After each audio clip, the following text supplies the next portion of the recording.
शिव शंकर भोलेनाथ शंभु जिनका नाम है। सृष्टि के कण कण में समाये ऐसे वो शिव सत्यम शिवम और सुंदरम है और उनकी अनेकों प्रमुख नगरियों में से एक पूजनीय नगरी हिमाचल प्रदेश है। वैसे तो हिमाचल को देवभूमि के नाम से नवाजा गया है।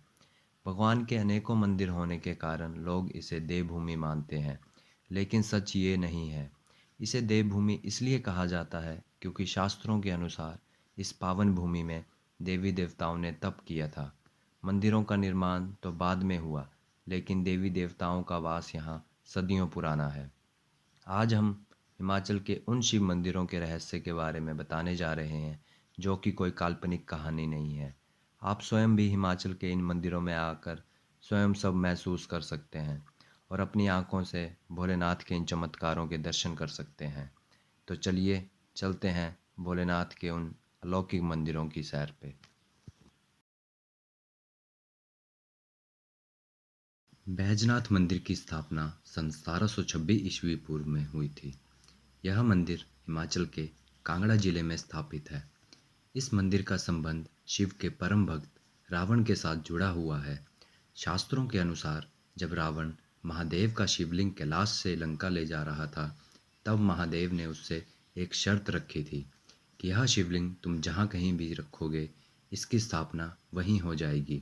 लेकिन किसी कारणवश रावण को यह शिवलिंग बैजनाथ में रखनी पड़ी। उसके बाद जब उसने शिवलिंग को उठाने का प्रयास किया तो वो विफल हो गया। उससे यह शिवलिंग टस से मस तक नहीं हुई। बहुत प्रयत्न करने के बाद भी जब रावण सफल नहीं हो सका, तब इस शिवलिंग की स्थापना उसे यहीं करनी पड़ी। बैजनाथ मंदिर के बाजार में आज तक कोई भी सुनियार की दुकान नहीं है।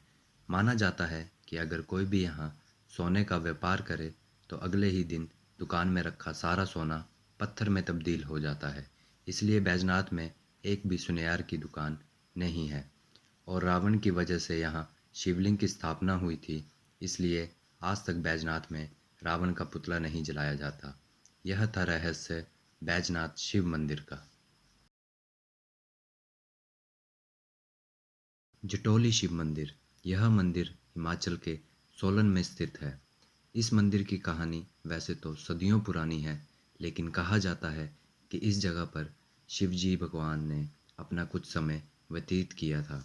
लेकिन यह मंदिर अस्तित्व में सन 1950 के दशकों में आया था। इस मंदिर के निर्माण में लगभग 40 वर्षों का समय लगा था। माना जाता है कि यह मंदिर एशिया का सबसे ऊंचा शिव मंदिर है और इसकी ऊंचाई 111 फुट है।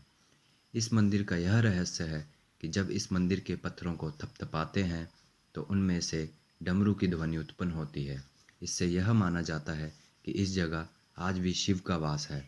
आप स्वयं आकर पत्थरों से डमरू की आवाज़ सुन सकते हैं और पत्थरों से डमरू की ध्वनि उत्पन्न होना आज भी किसी अचरज से कम नहीं है।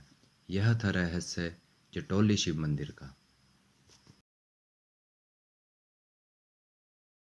कुल्लू घाटी की ये मान्यता है कि ये पूरी घाटी केलोंग नामक एक सांप के रूप में है। कहा जाता है कि यहाँ पर केलोंग नामक एक दैत्य रहता था। वो दैत्य एक बार बहुत बड़े सांप का रूप धारण करके आया। वो व्यास नदी के प्रवाह को रोककर इस पूरी जगह को जलमग्न करना चाहता था। उसकी इसी मंशा को देखकर भोलेनाथ चिंतित हो गए। जब वो नदी को रोकने के लिए आगे बढ़ा तो भगवान शिव ने उसके कान में कहा कि उसकी पूंछ में आग लग गई है। जैसे ही वो पीछे मुड़ा, तब भगवान शिव ने अपने त्रिशूल से उसका वध कर दिया। उसके मरते ही उसका पूरा शरीर पत्थर का बन गया और वही कुल्लू घाटी में बदल गया। केलोंग नाम के दैत्य से इस जगह का नाम कुल्लू घाटी पड़ा। कुल्लू घाटी में भगवान शिव की एक शिवलिंग स्थापित है। ऐसा माना जाता है कि इस शिवलिंग में हर 12 साल के अंतराल में बिजली गिरती है। बिजली गिरते ही ये सारी शिवलिंग बिखर जाती है। फिर पुजारी इसे माखन लगाकर फिर से जोड़ देते हैं। इसके ऊपर बिजली गिरने को लेकर एक कहानी है कि भगवान शिव अपने भक्तों को बचाने के लिए बिजली अपने ऊपर ले लेते हैं, इसलिए इसका नाम बिजली महादेव पड़ा।